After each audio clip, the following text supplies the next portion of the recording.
यह है गैलियम। दोस्तों, यह एक चमकदार धातु है जिसे जेलों की तरह तरल में बदला जा सकता है। आप इसके साथ खेल सकते हैं बिना किसी नुकसान के। लेकिन कैसा होगा अगर आप इस धातु को अपने मुंह में डालकर निगल लें? गैलियम एक काफी अजीब पदार्थ है। देखिए, यह एल्यूमिनियम कैन को कैसे तबाह कर देता है, और जब आप इसके साथ खेलते हैं तो यह कैसा रेजिड्यू छोड़ता है।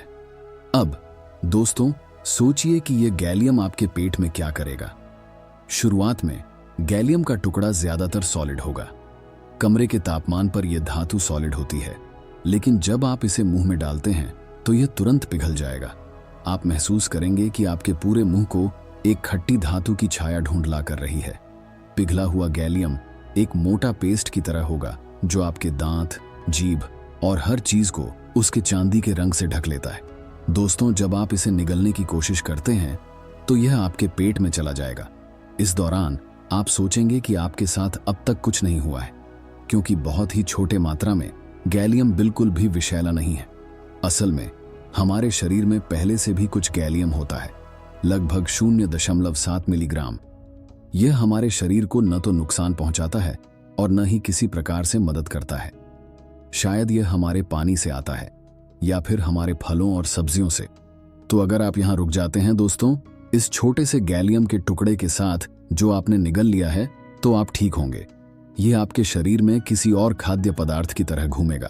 लेकिन इसका मतलब यह नहीं है कि आपको गैलियम खाना चाहिए, और हम इसे पूरी तरह से सलाह नहीं देते हैं। अगर आप और भी ज्यादा गैलियम खाते हैं तब चीजें खतरनाक हो सकती हैं। दोस्तों, अगर आप ज्यादा गैलियम खाते हैं तो यह आपके पेट के आम्लों के साथ रिएक्ट करेगा और गैलियम ट्राइक्लोराइड उत्पन्न करेगा। यह रासायनिक योग काफी हानिकारक है, और अगर आप बहुत ज्यादा गैलियम खा लेते हैं तो यह आपके लिए घातक हो सकता है। लगभग 140 ग्राम गैलियम खाने के बाद यह आपके पेट के आम्लों के साथ रिएक्ट करेगा और 300 ग्राम से ज्यादा गैलियम ट्राइक्लोराइड उत्पन्न करेगा। दोस्तों, इससे कई हाइड्रोजन गैस भी निकलेगी। इससे कुछ तेजाबी इरिटेशंस हो सकते हैं, साथ ही कुछ अधिक फार्ट्स भी हो सकते हैं। लेकिन गैस निकालना आपकी सबसे कम चिंता होगी। इसके अलावा आपको गले में खिंचाव और सांस लेने में थोड़ी दिक्कत हो सकती है। यह गैलियम के कारण नहीं होगा, बल्कि गैलियम ट्राइक्लोराइड के कारण होगा जो आपके शरीर ने उत्पन्न किया है। इसके साथ ही आपको गंभीर छाती में दर्द भी महसूस हो सकता है, और यह धुंध दोस्तों आपके लिए और भी खतरनाक हो सकती है। यह आपके फेफड़ों में अधिक तरल पदार्थ उत्पन्न करेगी और आप शायद चल भी नहीं पाएंगे, क्योंकि यह धुंध पैरालाइसिस का कारण हो सकती है।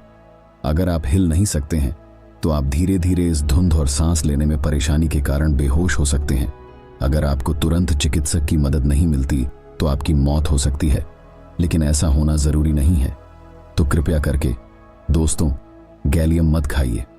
चलिए, इसे सिर्फ साइंस के प्रयोगों तक ही सीमित रखें और कभी कभी इसे हाथों में खेलने में ही इस्तेमाल करें।